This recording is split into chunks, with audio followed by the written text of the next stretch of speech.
What did the Pink Panther say when he stepped on an ant? Nathan, maybe you shouldn't. Dead ant, dead ant, dead ant, dead ant, dead ant. Ah yes, the Pink Panther. He started out as a credits gag, then he became a major contender in the theatrical cartoon short scene, and now, he's arguably less famous than his own theme song. Still though, if you say Pink Panther, someone is bound to know what you're talking about, and while he's nowhere near as famous as he used to be, he's always kind of been around ever since his introduction way back in the 60s. And like with any popular character, that means franchising. There's been a number of TV shows based on the hip cat, and of course there have also been a few video games. Most of them aren't that well known or seem particularly remarkable, but two in particular were a pretty big part of my childhood, and are still quite beloved by those that remember them. Those being the educational adventures known as Pink Panther, Passport to Peril, and Hocus Pocus Pink. I already made a video about the first game last year, so if you're a little bit curious and want to hear me go into a bit more detail about the origins of the Pink Panther and where this game duology started, you can click the card right up here and check it out. But still, here's a quick reminder. Passport to Peril was a point-and-click adventure game where Panther, now a secret agent, was sent to investigate mysterious events at Camp Chiliwawa, a summer camp for the children of major world leaders meant to promote world peace. It was a delightful, cartoony game that saw you travel to each kid's home country and learning about the local culture in order to solve a larger mystery. It had puzzle solving, fun character moments, catchy songs, and even the occasional surprising moment of death, as the game actually did comment on some lingering social issues plaguing each country. Some of the information is outdated now, sure, but a lot of it still holds up nicely in my opinion, and even if not, it's still a charming cartoon adventure in its own right. As far as I'm concerned, Passport to Peril is an overlooked gem in the field of educational games. I used to borrow these games from my local library all the time as a kid and played them endlessly, but Passport to Peril is definitely the one I remember the best. So I figured that diving into the sequel ought to be a pretty fun experience. So now that you're all caught up and yearning for some learning, it's time to strap yourselves in and get ready for another trip through Education Land. In this game, Pink has quit his job as a secret agent and become a traveling salesman, trying to sell off his big book of knowledge to any eager buyers that he may find. What kind of company sends their employees off knocking on doors carrying only one copy of one book and somehow expects to make a profit is beyond me, but hey, I'm no big-time fancy pants, eggshell, white Romalian lettering business card type of guy. Pink eventually ends up at a mansion belonging to two wealthy dentists, the Periwinkles, who are currently holding a socialite dinner party to auction off their Starbites collection. That is, a collection of discarded celebrity teeth. Yeah, it's as disgusting as it sounds. And so are the rich people. I suppose you'll need a tip. Ah, ew, gross! No, put it back! Well, at least now I can pay to use their fancy toilets. Just imagine trying to poop to this song.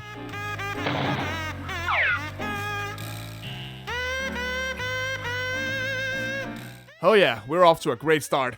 I can't do it with you listening. Forget it. Of course, things soon go horribly wrong. The dentist's son Nathan, a young aspiring sorcerer, accidentally turns one of the guest's daughter Violet into a monster, which they keep calling a wombat for some reason. You're a big hairy... I didn't want to be a wombat either. I don't know what kind of nature programs you kids are watching, but real-life wombats are a whole lot cuter than you are right now, Violet. No hate, just telling it how it is. Unfortunately, Nathan's spell also scattered the book's pages all over the world. So of course it's up to Pink to get the pages back and find a way to turn Violet back to a normal little girl. I wanted to be an immortal, magical ninja princess mermaid. Oh, I'm sorry. An immortal magical ninja princess mermaid. My bad.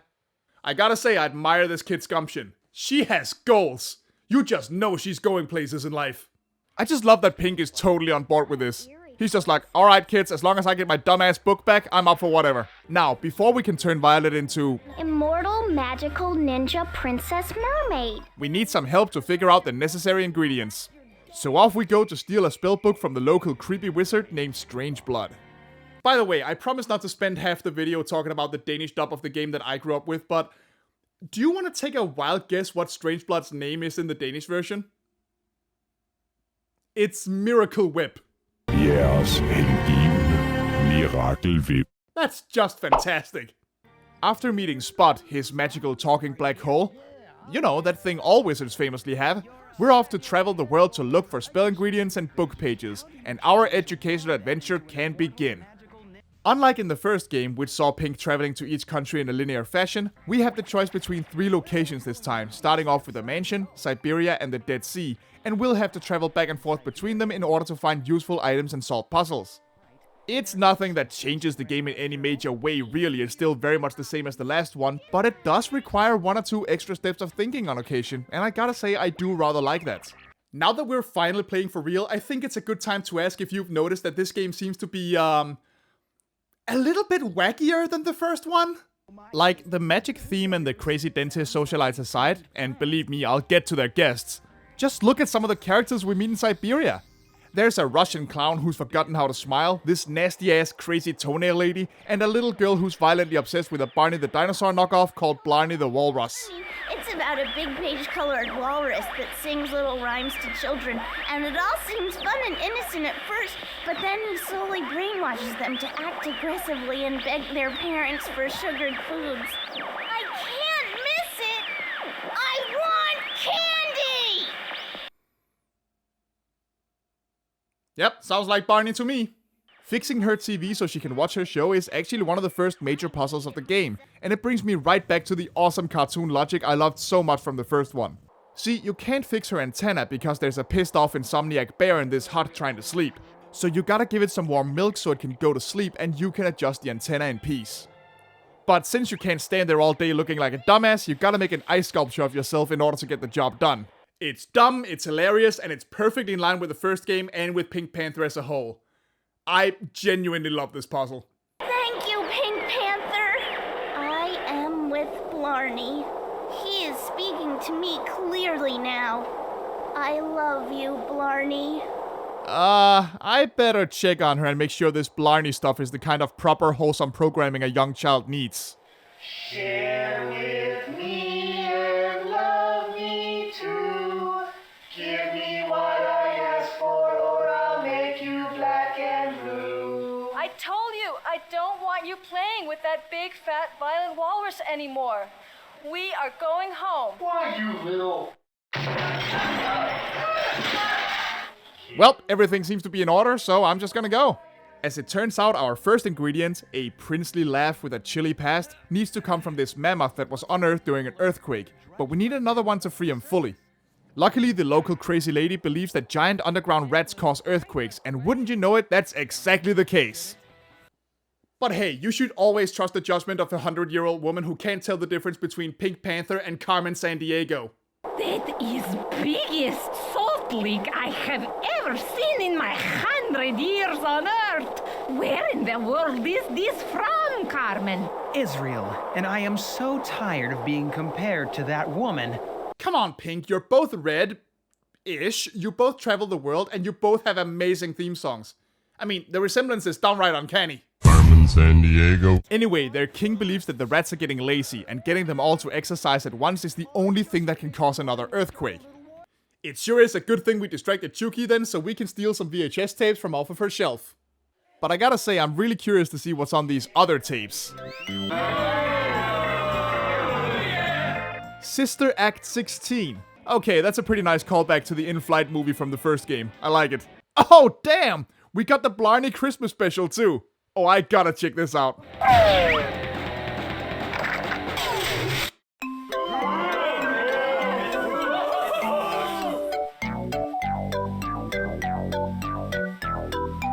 This is very good. He sounds like a first-grade art teacher. This is very good. Alright, no more fucking around. Let's get these rats exercising and oh my. I'll just be in my bunk if you need me.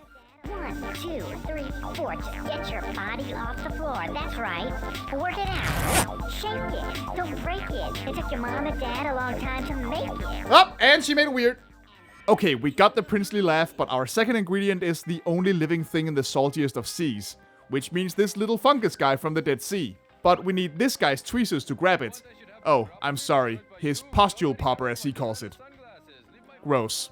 The problem is he's kind of pissed at us because we broke his sunglasses when we first got here, so he won't let us borrow it. Ugh, stay away from my things!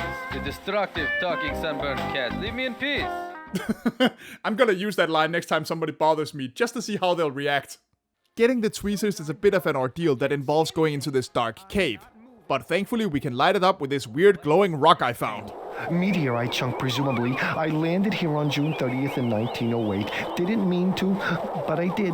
See, I was just streaking across the sky, fiery as can be, when the comet or asteroid or whatever the heck I was traveling with exploded and landed me here. Took out 1,200 square miles of forest that June day. Oh, I didn't mean to, but I did. Caused some damage to the Earth's ozone layer, too. I didn't mean to. Wait a second. 1908, 200 square miles of Hold on a second. Is that the Tunguska meteor? Oh my god, it is! This is a fragment of the Tunguska meteor! The biggest meteor that crashed into Earth in 10 million years, making such a huge noise it could be heard in my country, taking out 80 million trees. And I'm just here holding a chunk of it. And it talks! Holy shit, this is huge! So what do we do with it? We use it to steal this lady's visor in order to replace this guy's sunglasses. This feels disrespectful somehow. Alright, fine. I got the stuff to make a magical, immortal princess mermaid, but we gotta snoop around the mansion to find the ninja part. I might as well take this time to introduce you to the guests. They are a fun bunch to be sure, even if Violet's parents, the Izumis, are a little, Enough talking. Want to buy precious teeth and leave. Oh, I'm sure that he and Mouth from the first game would get along fine. Get your camels here! There's a popular singer, a salt cracker heiress named Saltina Krakenbarrel. Yes, really. A recently wealthy lottery winner, this Frankenstein dude making his own bride, and my personal favorite, Flip Looseliver, who is clearly completely wasted off his fucking ass the entire game. I see you're without champagne. I'd sooner drink lima bean juice than eat some poor thing's liver. Mark my words, that girl's about to have a loose liver on her hands. I imagine she is, buddy. Anyway, the last ingredient is this random black belt. I gotta admit, that's actually kind of funny. So, we put all our stuff in the pot, and wouldn't you know it, it actually works! The only problem is that Violet then immediately eats Nathan's poison apple and falls asleep. So now we have to make another potion to wake her ass back up. Off we go to Kenya and Indonesia to find 2 more ingredients. The carrier of the human soul and the redhead's woeful plea. Oh, well, I know exactly where to find one of those things. Save me. Okay, but for real, off we go. This one requires a bit more back and forth, and as we talk to some animals as well as the shark hunters here, we start to see a pattern in one of the game's themes. Animals and how we mistreat them. The rats were the result of real-life nuclear testing, these guys are shark fin poachers, and some of the animals in Kenya mentioned being near extinction. Well, when they aren't fawning over meeting Pink, that is. Still got your roar? Come on! For old time's sake, get primeval for us, eh? Well, maybe just one little one. Roar. He still got it! What was that? He sounds like Austin Powers trying to be sexy. Roar. For the redhead's woeful plea, we need this guy from the Kenyan Maasai tribe to teach us a prayer, but he won't do that until we give this other guy some meat that he can use in a feast to celebrate the birth of his child. Good thing the folks back at the mansion are being picky eaters and won't eat their... pigeon!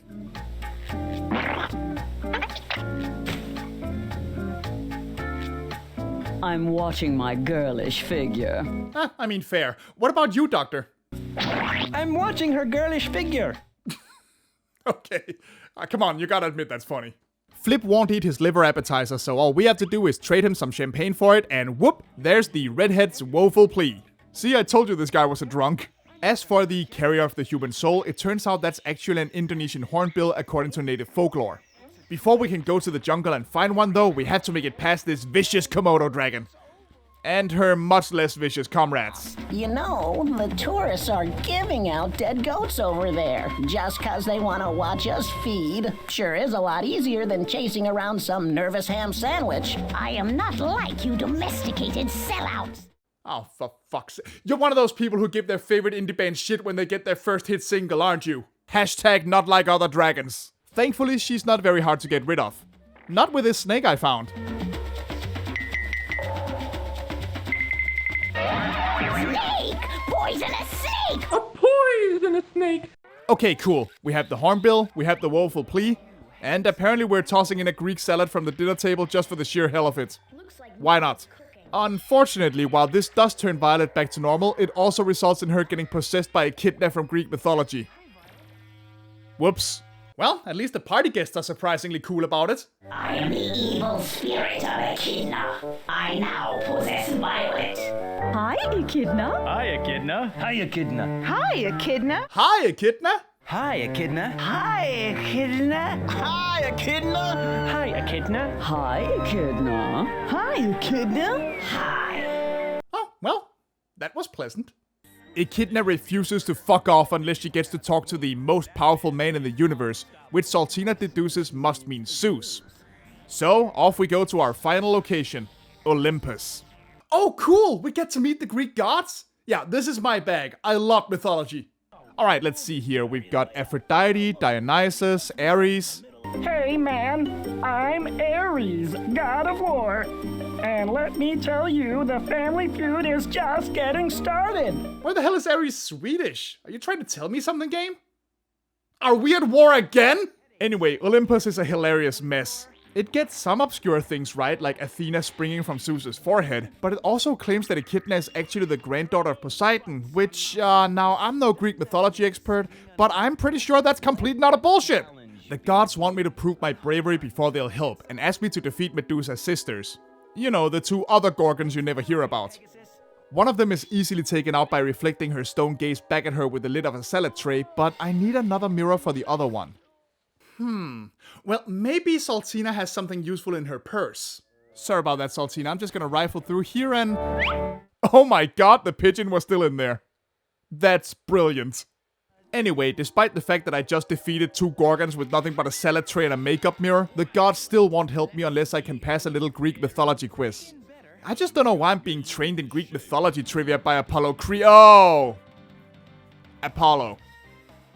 I got it. Funny. Alright then, let's check out these questions. What did Athena give the mortals? Who was the father of many of the gods? Yeah, easy so far. When Athena got word that Medusa I kissed in a temple dedicated to she turned Medusa's hair into a frightful wicked scare by transforming her locks into these.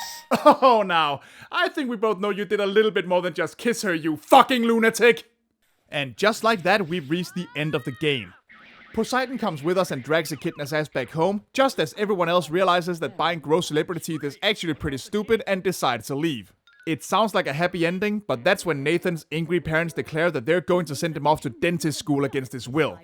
That is, right until the moment Strangeblood shows up. As it turns out, he was the one who actually caused all of this mess in the first place, which is also why he's seen helping us in the background sometimes, because he wanted to test Nathan's magical abilities and make him his apprentice.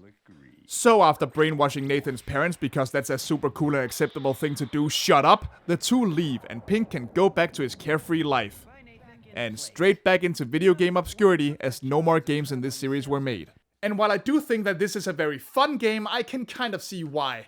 Because, yeah, this isn't quite as good as Passport to Peril. Now, don't get me wrong, by and large, they're the same game. The graphical style is the same, the humor is there, and it's still very fun. But it feels a lot less focused than the first one, and there's some odd omissions of content. I didn't talk much about the Book of Knowledge, for example, but that's because the damn thing barely even matters in this game. The Book of Knowledge is basically this game's equivalent to the last game's PDA, where you can read more about any subject you get curious about. Now, that's fine and all, but the first game incentivized you to use it, because you could right-click on things and hear a quick line about them, and then click an icon to be taken straight to that page. That feature is completely gone. There's no funny voice to tell you a little bit of trivia to get you curious or crack a quick joke about whatever you clicked on, even though we have a talking black hole with us who could easily take up that role. So there's just no reason to use the book at all. It also presents this idea that your goal is to find and restore the book's pages, but not only do you often find them literally just lying around on the first screen of each area, you can actually access the book and its content at any time, even before finding any pages. So really, there's no reward in completing this book, which makes the whole thing completely pointless. And just like last time, the game of course has songs, but, how do I put this, they're not good. The first game's songs were great for educational children's songs. I mean, they weren't evergreens you're gonna be singing to yourself in the shower or something, but they were catchy, fun, taught things that came up organically in the story, and even addressed pretty daring subjects like overpopulation, not forcing cultures to adapt to Western sensibilities, and the social injustice inherent to caste systems. In Hocus Pocus Pink, not only are there only 5 songs as opposed to the first game's 8, but they're largely about animals. Which is fine, but they're just rattling off shoehorn trivia, and none of them are all that interesting. I couldn't tell you a damn thing about the Komodo Dragon song, for example. I have no idea what the Pegasus song is even trying to tell me, and the Ostrich song is just straight up fucking annoying!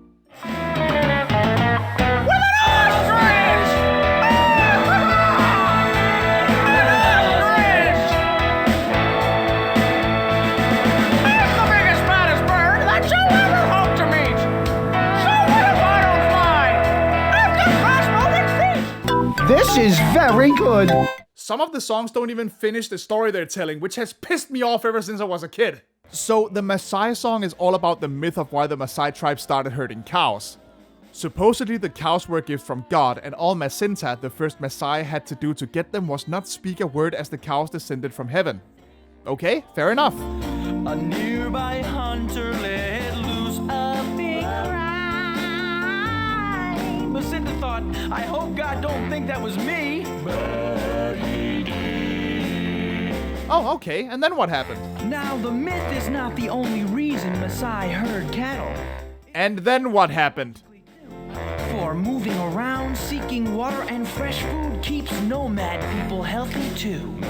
And then what happened? You can't just tell a story and not provide the ending. Like, what happened? Did God get pissed? Did everyone have a big old sitcom laugh about the wacky misunderstanding? Did the cows finally get guns?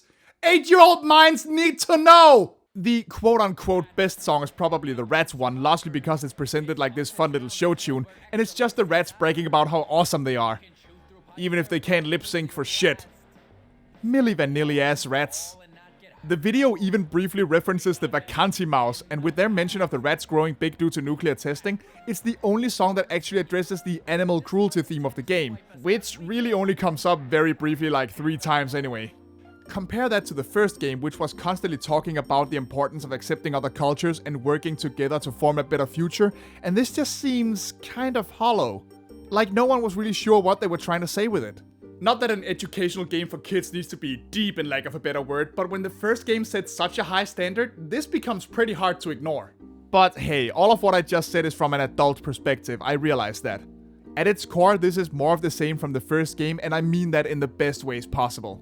It may be a bit more wacky and surreal, but it's still gorgeous to look at, it's still funny, and it's still incredibly charming overall.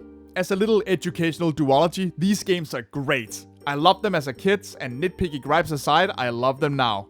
And I really wish that Wanderlust Interactive had gotten to make more than just 2, but oh well, them's the breaks. And that ends the tale of the 2 Pink Panther edutainment games that I played as a kid.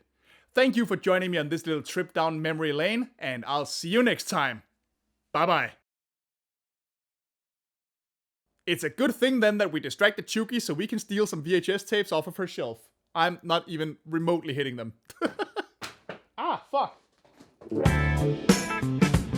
Hello and thank you for watching my video on Hocus Pocus Pink. Maybe YouTube will get off my ass now that I've been wholesome and educational for about half an hour. Special thanks go out to Silvermoon Ravenwolf, Pocket Mouse, Andreas Wilsom, Warren Miller, Spatial Paladin, John G. Robertson, The Danish Penguin, John Olgitz, and everyone else who supports me on Patreon. It really warms the heart, guys. I mean that every time I say it. Thank you. Don't forget to like the video and leave a comment below telling me about some of your favorite edutainment games from back in the day. If you wish to support me as well, you can find links to my Patreon, Ko-fi, and TeePublic pages in the description below, along with a link to my Discord page, which you are more than welcome to join. And if this is your first time on this channel, don't forget to subscribe for way more nerdy videos in the future. Thanks so much for watching, and bye bye.